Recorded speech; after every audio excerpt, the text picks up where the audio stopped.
मैं प्रदीप कुमार शर्मा आपका maths class में स्वागत करता हूं और आप इस वीडियो को पूरा देखें। मैं आज आपको जो राजस्थान बोर्ड में मैथ्स में जो 17वीं प्रश्नावली है माध्य, माध्यक और विचलन, यानी माध्य, माध्यक और बहुलक, इनके बारे में मैं आज समझाऊंगा और वो भी एक सबसे सरल और अच्छा तरीका। जो आपकी बोर्ड कक्षा में जो एग्जाम होगी उसमें 6 अंकों का एक क्वेश्चन आता है जो आपके पेपर में क्वेश्चन नंबर 30 पर मिलेगा। तो मैं पूरी कोशिश करूंगा कि आप उसे अच्छे ढंग से करें और पूरे अंक प्राप्त करें। तो जिस प्रकार से मैं इसको समझाऊं पूरा आप इसमें ध्यान दे करके समझें और पूरी कोशिश करें कि ये क्वेश्चन अपना बोर्ड एग्जाम में पूरा सही हो। तो इसके लिए आप देखें 17 है, इसमें 3 चीजें आती हैं, माध्य, माध्यक और तीसरा है बहुलक। आजकल बोर्ड एग्जाम में 2 क्वेश्चन एक साथ पूछे जाते हैं, माध्य के साथ माध्यक या माध्य के साथ बहुलक या माध्यक व बहुलक, कैसे भी। लेकिन अब हम इसे अलग अलग एक एक समझेंगे। तो आज की वीडियो में केवल मैं माध्य की चर्चा करूंगा। तो माध्य के लिए आप समझें कि माध्य को हम हल करते समय कौन से सूत्र का प्रयोग करें। तो कुछ मैं आपको इसमें ट्रिक बता रहा हूं जिससे आपको इस क्वेश्चन को हल करने में सहायता मिलेगी। पहले ये क्वेश्चन जब आया करता था उसमें एक शब्द आया करता था उपयुक्त विधि। उपयुक्त विधि का प्रयोग करते हुए माध्य ज्ञात कीजिए। इसका मतलब यह हुआ कि माध्य ज्ञात करने के हमारे पास कई तरीके हैं, उनमें से किस क्वेश्चन के लिए आप कौन सा सूत्र लगाएं, उस उपयुक्त विधि को चयन करते हुए आप हल करें। उसी तरीके से मैं आपको समझा रहा हूं ताकि कुछ क्वेश्चन जो बड़े होते हैं वो सरल भी हो जाएं। देखिए, सबसे पहले अपन प्रश्न को देखेंगे। हमेशा एक बात का ध्यान रखें कि आप क्वेश्चन से डरते हो। यदि आप क्वेश्चन से क्वेश्चन करें तो हमें आंसर मिलेगा। तो क्वेश्चन का पहले नंबर पर मैं रूप बताऊंगा और जिस रूप में क्वेश्चन होगा उसको हम हल कैसे करें उसको मैं सेकंड स्टेप पर बताऊंगा। जैसे आपके प्रश्न में यदि केवल राशियां हो, राशियां यहां पर रिप्रेजेंट करने के लिए हम उसे अक्ष लिखेंगे। अगर आपके क्वेश्चन में राशियां यानी अक्ष दी गई हो तो आप उस प्रश्न को हल करते समय यानी माध्य जिसको अपन x बार से रिप्रेजेंट करते हैं, माध्य निकालने के लिए अपन औसत वाले सूत्र का प्रयोग करेंगे। यानी राशियों का योग बटे राशियों की संख्या। इसको शॉर्ट में लिखने का एक तरीका और है, यानी x बार बराबर राशियों का योग। राशियों को अपन लिखते हैं x से और योगफल का प्रतीक होता है सिग्मा। तो ये हो गया sigma x upon n, small n, राशियों की संख्या। तो जब आप इसका प्रयोग करें तो ये फार्मूला कब लगेगा? जब आपके क्वेश्चन में केवल राशियां दी गई हों। तो मैं आपको थोड़ा सा बता दूं, आपकी ये जो प्रश्नावली का इस पैटर्न से जो सवाल हल होगा वो होगा 17.1 में। लेकिन आज हम उसकी चर्चा करेंगे। दूसरा स्टेप है इसका कि यदि हमारे प्रश्न में, यदि दिए गए प्रश्न में राशियां भी हों यानी x तथा साथ में बारंबारता यानी FV दे दिया गया हो, अर्थात 2 चीजें होंगी उसमें, एक तो अक्ष और दूसरा F यानी बारंबारता। इसका मतलब ये हुआ कि हमारे क्वेश्चन में x और f सारणी के 2 पद दिए हुए होंगे, x के मान दिए हुए होंगे, f के मान दिए हुए होंगे। ऐसी स्थिति में यदि हमारे पास x और f दोनों आ जाते हैं तो हम माध्य ज्ञात करने का एक नया फार्मूला काम में लेंगे, जो होगा x बार बराबर सिग्मा एफ एक्स बटे सिग्मा एफ। इसे प्रत्यक्ष विधि के नाम से भी जानते हैं। इस फार्मूले को कहते हैं प्रत्यक्ष विधि। बोर्ड कक्षा में कई बार विधि का नाम दे करके क्वेश्चन करवा लेते हैं। तो यदि आपके क्वेश्चन में x और f दोनों दिए गए हों तो आप प्रत्यक्ष विधि से उसको हल कर सकते हैं। लेकिन इस विधि को लगाने के लिए आप थोड़ा सा ये ध्यान रखें कि यदि हमारे पास x और f के मान छोटे छोटे प्राप्त हों तो ये विधि उपयुक्त रहती है, यानी सरल तरीके से इक्वेशन हल हो जाता है। लेकिन जब x और f के मान बड़े हो जाते हैं तो इसको हल करने के फिर कल्पित माध्य विधि के द्वारा भी इसको हल किया जाता है, जो हम इसके आगे चर्चा करेंगे। तीसरे नंबर पर आता है कि आपके प्रश्न का यदि रूप कैसा हो। प्रश्न में आपके आ जाता है वर्ग अंतराल, और वर्ग अंतराल के साथ आपको दे देता है f। तो जैसे बिना दूल्हे के बारात नहीं होती, वैसे ही बिना x के माध्य नहीं निकलता। इसलिए जो वर्ग अंतराल दिया हुआ होता है उसके अंदर से हम x ज्ञात करेंगे। जैसे एक एग्जाम्पल के लिए मैं कोई एक क्वेश्चन लूं, एक छोटा सा एग्जाम्पल बता देता हूं इसमें मैं आपको। जैसे वर्ग अंतराल दे दिया 0 से 10, 10 से 20, 20 से 30, और f का मान मैं कुछ भी ले लेता हूं, जैसे 3, 1, 5। अब वर्ग अंतराल दे दिया, f दे दिया, हमारे पास अक्ष नहीं है, इसलिए आप वर्ग अंतराल के अंदर से, जैसे दूध में से घी निकलता है वैसे हम बीच में से ये निकालेंगे। तो इसे सीधा निकालने का तरीका यही है कि वर्ग अंतराल देख लें कितना है, 10 का है, उसका आधा करें 5 और निम्न सीमा में जोड़ दें। तो 0 में 5 जोड़ते ही 5 आएगा, 10 और 5 15, 20 और 5 तो हमारे पास देखो f भी आ गया, x भी आ गया। जैसे ही दोनों चीजें आते हम उसी प्रत्यक्ष विधि से ये मान निकाल सकते हैं। यानी हम दोबारा समांतर माध्य ज्ञात करने के लिए sigma F x upon sigma F का फार्मूला काम में ले सकते हैं। लेकिन पुनः मैं आपको ध्यान याद दिला दूं कि इस विधि का प्रयोग तभी करना चाहिए जब x और f के मान छोटे होते हैं। अब मैं सबसे इंपॉर्टेंट क्वेश्चन की चर्चा करूंगा जो आपके बोर्ड में पूछा जाता है चौथे नंबर पर। उसमें प्रश्न का आपका रूप होगा वर्ग अंतराल और f होगा, और हमें माध्य ज्ञात करना है। तो पहले मैंने आपको बताया कि बिना x के माध्य ज्ञात नहीं होता है, इसलिए सबसे पहले हम x निकाल लेंगे। अब आप जैसे आपके पास f और x आ जाता है तो आप प्रत्यक्ष विधि भी लगा सकते हैं, लेकिन यहां पर मैं इस विधि को और सरल करने के लिए कुछ ट्रिक और फार्मूले बता रहा हूं जो आप विशेष ध्यान रखें। पुनः एक बार मैं रिपीट कर दूं, यदि आपके प्रश्न में केवल x दिया गया हो तो औसत के फार्मूले से माध्य निकलेगा। जब x और f दिया है प्रत्यक्ष विधि से निकालेंगे। जब वर्ग अंतराल और f दे दिया तो पहले x निकालेंगे और फिर हम वापस प्रत्यक्ष विधि का प्रयोग कर सकते हैं। लेकिन x और f के मान यदि बड़े हो जाते हैं तो हम क्या करें, तो उसके लिए एक विशेष ध्यान दें आप कि मैं इसके लिए एक एग्जाम्पल लूंगा ताकि आप अच्छे ढंग से इसको समझ पाओ और कौन से फार्मूले का कैसे प्रयोग करें। जैसे वर्ग अंतराल दे दिया, f दे दिया, x हम निकाल लेंगे।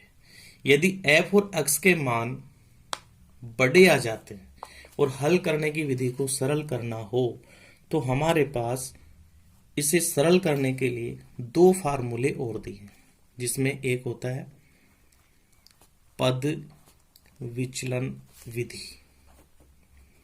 इसके फार्मूले में x बार ज्ञात करने के लिए फार्मूला होगा a प्लस के सिद्ध में बटा होगा sigma F D upon sigma F into I. यहाँ पर a कल्पित माध्य जिसे मानते हैं वो x के बीच का पद होता है जो a कहलाता है, और फिर उसके बाद में d निकाला जाता है और फिर इस फार्मूले में रखते हैं। आई यहाँ पर होता है वर्ग अंतराल, और ये फार्मूला तभी लगेगा जब वर्ग अंतराल समान हो, तो हम आई का मान लिख देंगे। लेकिन यदि वर्ग अंतराल समान नहीं आता है, उसमें जंप आ जाता है, कभी बढ़ जाता है मान, कभी बड़ा मान आता है, कभी छोटे मान का अंतराल होता है, उस स्थिति में आप कल्पित माध्य के नाम से एक सूत्र का प्रयोग करेंगे, कल्पित माध्य विधि से। इसमें वर्ग अंतराल समान नहीं होने के कारण इसका फार्मूला हो जाता है a plus sigma F D upon sigma होता है। हालांकि कल्पित माध्य और पद विचलन विधि एक ही चीज है, सेम है बिल्कुल। बस परीक्षा में यह ध्यान रखना है कि अगर अंतराल समान हो तो इंटू आई से हल करें, और यदि अंतराल समान नहीं हो तो इस विधि से कर लें। कल्पित माध्य ही पद विचलन और पद विचलन ही कल्पित माध्य होता है, इसमें कोई फर्क नहीं होता। केवल इतना होता है कि अंतराल समान हो तो इंटू आई लिख दें, और अंतराल समान नहीं हो तो आई को हटाकर इसको हल कर लें। बहुत सरल विधि होगी। इसमें छोटे छोटे मान हो जाते हैं, क्योंकि प्रत्येक विधि में मान बड़े हो जाएंगे तो हमें गणना करने में दिक्कत आती है, और उसको सरल करने के लिए ये दो विधियों के फार्मूले और इसमें जोड़ दिए गए हैं। अब मैं इसको समझाने के लिए एक क्वेश्चन लेता हूं, और उसके बाद में आप लोग इसको सरल कर सकते हैं। तो जो बोर्ड में आने वाला जो क्वेश्चन होता है, मैं इसका क्वेश्चन लूंगा 17.3 का। शुरुआत में कर देता हूं आपके पहले क्वेश्चन से, फिर आप लोग इसमें कर सकते हो हल। और फिर भी यदि आपकी दिक्कत हो तो कमेंट्स में आप क्वेश्चन नंबर डालें, ताकि आगे मैं उसको समझा पाऊं। तो देखिए, आपका जो पहला क्वेश्चन है, इसमें किसी विधि का नाम नहीं दिया, केवल पूछा है माध्य ज्ञात कीजिए, यानी समांतर माध्य। तो मैं आपको बता देता हूं कि आप इसे सरल विधि से कैसे कर पाएंगे। वर्ग अंतराल और बारंबारता यानी एफ दे रखा है। तो वर्ग अंतराल इसका है 0 से 10, 10 से 20, 20 से 30, 30 से 40, 40 से 50। एफ का मान दिया है 9, 12, 15, 10 और 14। देखिए, माध्य निकालने के लिए सबसे पहले आपके दिमाग में ये होना चाहिए कि हमें माध्य ज्ञात करना है। और मैंने नियम बताया कि जब वर्ग अंतराल और एफ होता है तो हमें क्या करना चाहिए। तो उस स्थिति में मैंने आपको तीसरे नंबर का नियम बताया। वर्ग अंतराल और एफ होता है तो सबसे पहले एक्स निकालें। इसका मतलब हमें पहले एक्स निकालना है। और एक्स कैसे निकलता है, अंतराल देख लो, 10 का अंतराल है, उसका ठीक आधा करो, क्योंकि माध्य नाम आधे का होता है, तो 5 हो गया। और निम्न सीमा में 5 जोड़ दो, फटाफट एक्स आ जाएगा। 0 और 5 5 हो जाएगा, 10 और 5 15, 20 और 5 25, ये 35 और ये 45। अब यहां ध्यान देना, देखो हम एफ और एक्स आने पर प्रत्यक्ष विधि लगा सकते हैं, यानी हम यहाँ एफ एक्स निकालेंगे और सिग्मा एफ ज्ञात कर लेंगे। लेकिन ध्यान देना, एफ और एक्स के मान देखिए बड़े हैं, तो यदि आप इसको उपयुक्त विधि से प्रयोग करें, वर्ग अंतराल समान है, एक्स और एफ के मान बड़े हैं, इसलिए यहां पर यदि हम पद विचलन विधि से इसे हल करेंगे तो बहुत जल्दी ये प्रश्न हो जाएगा। तो उसके लिए सबसे पहले तो हमारे दिमाग में तो पद विचलन विधि का फार्मूला है माध्य ज्ञात करने का, a प्लस की स्थिति में बटा लिखेंगे sigma F D upon sigma F into I. अब इसमें ध्यान देना, सारी चीजें आपको इसमें सारणी में प्राप्त हो जाएगी। देखिए, हमने x निकाल लिया। a क्या होता है, इसे कहते हैं कल्पित माध्य मान करके हल करना, और ये a का मान होता है हमेशा अक्ष के बीच में से। तो देख लीजिए, 1 2 3 4 5 संख्याएं होती हैं, तो 2 ऊपर छोड़ो 2 नीचे, तो बीच की संख्या मिलेगी 25। कई बार क्या होता है, मान लो ये एक संख्या एक पद कम है, तो आप बीच का पद कौन सा लेंगे, 2 नीचे छोड़ दिया 2 ऊपर, तो बीच में तो कुछ नहीं है, तो आप ऊपर वाला पद काम में ले सकते हैं अगर ऐसी परिस्थिति हो तो। इसमें बीच वाला पद आ गया a, तो a का मान हो गया 25। और फिर इसके बाद में हम d निकालेंगे। तो d का वैसे फार्मूला होता है, लेकिन अगर वर्ग अंतराल समान होता है तो हम मौखिक रूप से निकाल सकते हैं डायरेक्ट। जो आपने ए माना था उसके जस्ट सामने 0 लिखते हैं और ऊपर की तरफ पीछे चलते हुए काउंटिंग लिखें -1 -2 और आगे की तरफ लिख दें 1 और 2 प्लस में जितने अंक होते हैं उतने लिखने हैं। तो हमारे पास ए आ गया, डी आ गया। अब फार्मूले में देखिए हमें एफ डी की आवश्यकता है, इसका मतलब एफ और डी गुना होगा, तो अगली सारणी हमारी बनेगी एफ डी। तो ध्यान देना बीच में अक्ष आता है, कहीं अक्ष से गुणा नहीं कर दें, इसलिए एफ के ऊपर अंगुली रखें और डी के ऊपर नजर रखें, गलती नहीं होगी आपसे। 9 को 2 से गुणा करें तो माइनस के आएंगे 18, 12 को 1 से गुणा करें तो माइनस के आएंगे 12, किसी भी संख्या को 0 से गुणा करते हैं तो 0 होता है, 10 एकम 10 और 14 को 2 से गुणा करेंगे 28। फिर सूत्र को पढ़िए। अब चाहिए हमें सिग्मा एफ डी यानी एफ। हाँ, तो हमने निकाला सिग्मा एफ डी।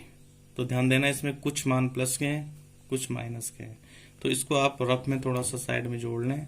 तो 18 और 12 ये हो गए माइनस के 30, और जब आप ये जोड़ते हैं 28 और 10 तो ये प्लस के हो जाते हैं 38। तो यदि प्लस की संख्या ज्यादा है तो प्लस के चिन्ह के साथ लिखेंगे और माइनस की संख्या ज्यादा है तो माइनस के साथ लिख देंगे। तो हमारे पास प्लस के कितने ज्यादा हो गए 8, तो सिग्मा एफ डी प्लस के 8 आ गए। फिर हमें चाहिए सिग्मा एफ, तो इधर देखो एफ का टोटल अपन करेंगे, इसे लिखेंगे सिग्मा एफ। तो इसको आप जोड़ लें, 4 5 4 9 2 11 9 20 और यहाँ हो जाएंगे 3 4 5 6, यानी आ जाएंगे 60। तो हमारे पास देखो दोनों ही मान छोटे हैं, अगर हम सिग्मा एफ एक्स निकालते तो बहुत बड़े मान आते, और यहाँ देखो सिग्मा एफ डी का मान केवल 8 आया। और अंतराल यानी आई का मतलब होता है इंटरवल, अंतराल जो हमारे पास प्रत्येक में 10 का है, तो ये मान आप इसमें पुट करेंगे, रखेंगे। एक का मान रखेंगे 25, प्लस का विशेष ध्यान रखें ये अलग है, बटा पहले लगा दें। सिग्मा एफ डी का मान चिन्हित लिखेंगे यहाँ, और सिग्मा एफ का मान 60 और अंतराल हो गया 10। अब जितना आसानी से आप काट सके काट दें। 10 से ये कट जाएगा 1 बार और 60 कटेंगे 6 बार, 2 से ये कटेगा 4 बार, 2 से ये कटेगा 3 बार। तो हमारे पास संख्या आएगी 25 प्लस 4/3। अब आप एलसीएम लेकर के भी कर सकते हैं, और इसे और भी सरल करना चाहें तो सीधे तरीका एक ही है कि 4 में 3 का भाग दे दें, 3 एकम 3 पॉइंट लगा दें, 0 हो जाएगा 10, 3 3 9। इस प्रकार से ये संख्या आती जाएगी। तो दशमलव के बाद में हम 2 अंक ले लेते हैं और इसको लिख देते हैं 25.00 प्लस 1.33, तो संख्या हो जाएगी 26.33। और यदि यहाँ पर कोई इकाई लिखी हुई होती है तो यहाँ लिख देते हैं, यहाँ कोई इकाई नहीं है इसलिए इस आंसर की कोई इकाई नहीं होगी। इस प्रकार अच्छे तरीके से शॉर्ट विधि से आप ये कर सकते हैं। तो आपको यदि ये समझ में आए, अच्छा लगे, तो आप इसे लाइक